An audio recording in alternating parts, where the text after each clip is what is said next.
अगर आपको आपके वेब एप्लीकेशन के डैशबोर्ड पे रियल टाइम फंक्शनैलिटीज चाहिए, जैसे कि आपके नंबर्स ऑटोमेटिकली अपडेट हो रहे हैं या फिर दूसरी कोई फंक्शनैलिटी है, और आप नहीं चाहते हैं कि आप एक पूरा वेब सॉकेट सर्वर इंप्लीमेंट करें, तो इस वीडियो में मैं आपको एक तरीका दिखाने वाला हूं जिससे कि आप रियल टाइम फीचर्स की तरह मॉक कर सकते हैं, लेकिन आपको एक पूरा वेब सॉकेट सर्वर इंप्लीमेंट नहीं करना पड़ेगा।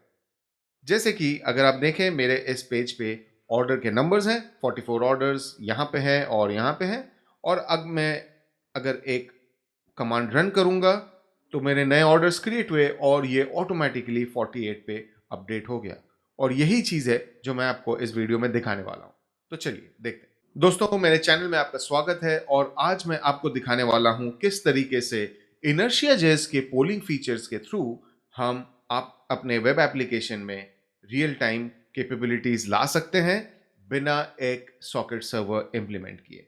ठीक है, तो अगर आपने पहले कभी जावास्क्रिप्ट के साथ भी काम किया है तो आपने शायद टाइम आउट का फंक्शनैलिटी डाला रहेगा, जहां पे कि आप हर एक फिक्स्ड इंटरवल के बाद एक एजेक्स कॉल करते हैं, आप डेटा रिट्रीव करते हैं और फिर आप अपने स्टेट को अपडेट कर देंगे और उस हिसाब से आपका वेब एप्लीकेशन नए नंबर्स दिखाता रहेगा।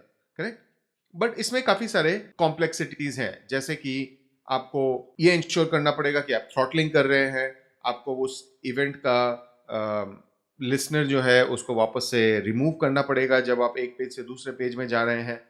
कुछ की चीजें हैं और इनर्शिया जेएस इस चीज को बखूबी निभाता है। तो देखिए, मेरा एक कोड बेस है, ये जो डैशबोर्ड एप्लीकेशन है क्रोनोस। बाय द वे, अगर आप इसको फॉलो करना चाहते हैं तो मेरे गिटहब प्रोफाइल पे चले जाएं। यहाँ पे ये रिपोजिटरी है जहाँ पे आपको पूरा कोड बेस मिलेगा। एक्टिव डेवलपमेंट है, तो आप इस कोड को रेफर कर सकते हैं, फोक कर सकते हैं। ठीक है, प्रोडक्शन पे मत डालिएगा। और ओके, तो अभी जाते हैं कोड पे। तो कैसे मैं इस नंबर्स को ऑटोमेटिकली अपडेट कर पाऊँ, राइट? मैं जाता हूँ मेरे होम पेज के।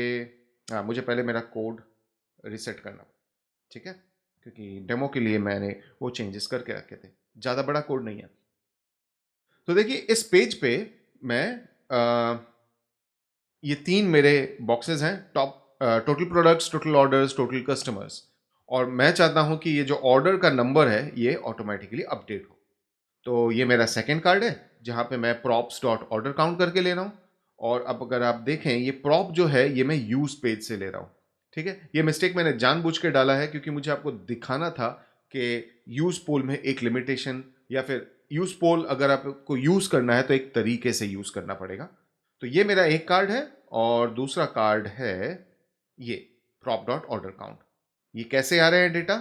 अगर मैं मेरे होम कंट्रोलर में चले जाऊं तो आप देखेंगे यहाँ पे ऑर्डर काउंट मेरा आता है। ठीक है, मैं एक सर्विस को कॉल कर रहा हूँ और उस सर्विस के अंदर कुछ डेटा पॉइंट्स है जो मैं फेच करता हूँ। ठीक है, तो हाँ, तो चलिए देखते हैं अभी होगा ये। अगर मैं इस यूज पेज के डेटा को लेके कुछ काम करूंगा तो डेटा अपडेट नहीं होता है। ओके, तो हम सेटअप कैसे कर रहे हैं? मैं आपको इनर्शिया का जो डॉक्यूमेंटेशन है वो भी दिखा दूंगा, सो दैट आपको पता रहे ये कैसे काम करता है। तो ये आपका हेल्पर फंक्शन है। देखिए, कोड तो सिर्फ इतना ही है और ज़्यादा कुछ नहीं।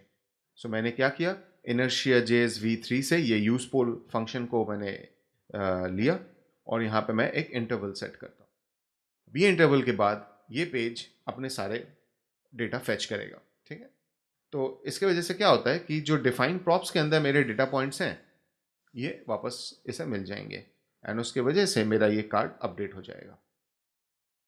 लेकिन जैसा कि मैंने आपको कहा कि अगर मैं यहाँ पे क्रिएट ऑर्डर रन करता हूँ और मैं इस पेज पे जाऊँगा तो मेरा डेटा अपडेट नहीं हो रहा है, मुझे एक्चुअली रिफ्रेश करना पड़ रहा है।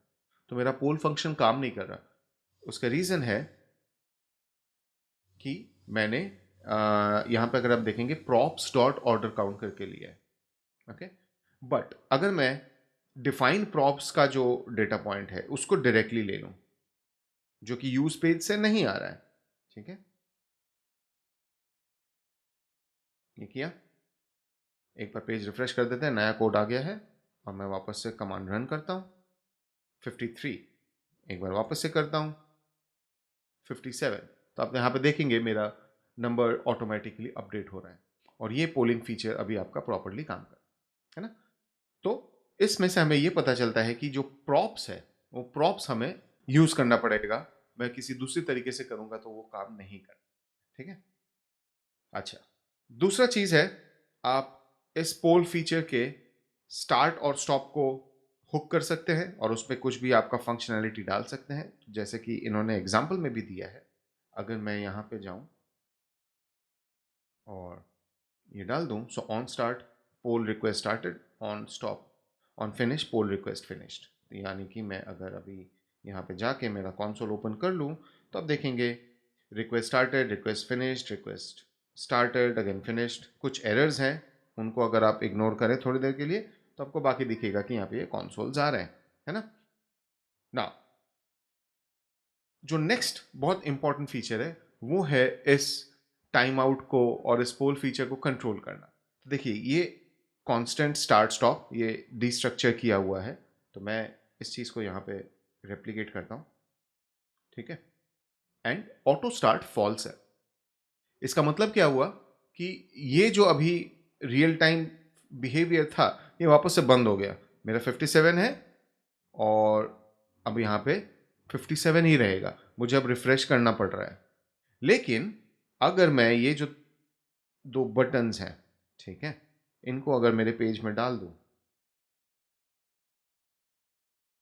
इससे होगा ये कि मैं अब मेरे इस पोल फीचर को कंट्रोल कर सकता हूं। ठीक है, 58 पे मैं हूं, बाय डिफॉल्ट स्टॉप्ड है। अब मैं क्या करता हूं, एक ऑर्डर क्रिएट कर देता हूं, अभी तक अपडेट नहीं हुआ है। स्टार्ट पोल मैं क्लिक कर देता हूं एंड ये अपडेट हो गया 59।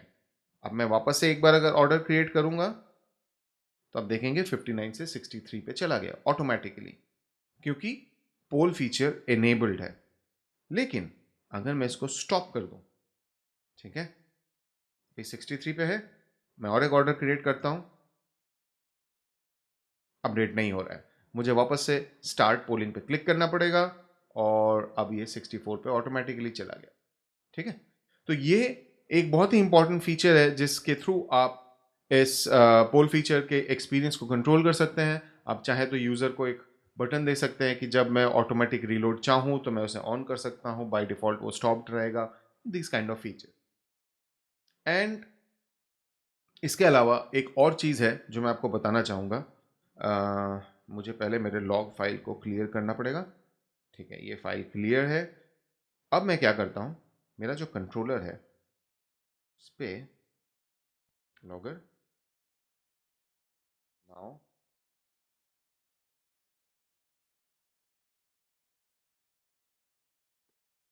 मैं ऑटो कंप्लीट के लिए वेट कर रहा हूँ नहीं आ रहा है। ठीक है, आवर मिनट सेकेंड्स, ठीक है, और इसके अलावा मैं कुछ नहीं डाल रहा हूँ। तो ये लॉगर अगर मेरा आ गया, हम्म, और मैं अभी लारावेल में जाता हूँ, अब देखेंगे कि ये चीज़ अपडेट होगा। ओके, 48, 50, 52 ये हो रहा है। अब मैं क्या करता हूँ, मैं दूसरे टैब पे चला जाता, थोड़ी देर वेट करते हैं। यहाँ पे 52 से मेरा 54, 6, 8, 0 एंड देन 3।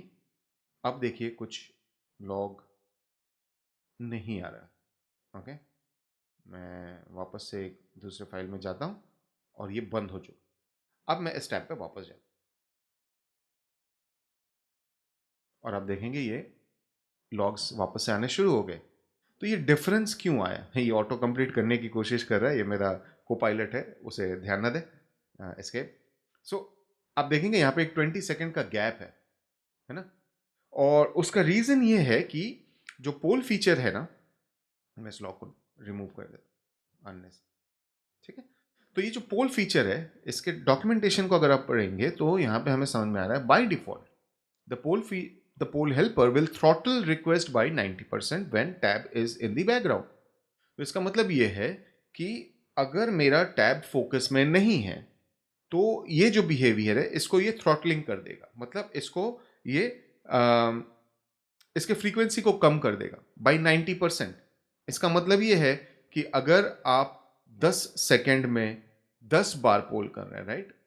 अगर मेरा हर सेकंड का पोलिंग है तो वो 10 सेकंड में सिर्फ एक ही बार पोल करेगा. Okay, that's 90% throttling, right? Yup. So that's how it will manage to reduce the load when आपका ब्राउजर का टैब जो है वो एक्टिव नहीं है, बिकॉज आपका यूजर वो डेटा देख नहीं रहा है, तो पोलिंग करने का मतलब नहीं है ना? और ये सारी चीजें हैं, ये हेल्पर्स के कुछ एडवांटेजेस हैं जो मैंने आपको कहा था कि आपका एफर्ट बहुत कम कर देता है. नहीं तो आपको वापस से एक लिसनर लगाना पड़ता कि इफ टैब एक्टिव तो आप ये करो, नहीं तो फिर आप वो करो. ये सारी चीजें आपको आउट ऑफ द बॉक्स मिल जाएगा. ठीक है, तो दोस्तों यही था इनर्शिया का पोलिंग फीचर. यही मैं आपको इस वीडियो में दिखाना चाहता था.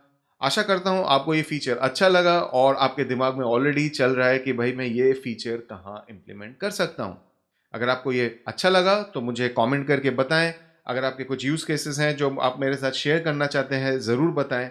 और हाँ, अगर आपको ये वीडियो अच्छा लगा तो लाइक करें और इस चैनल को सब्सक्राइब जरूर करें.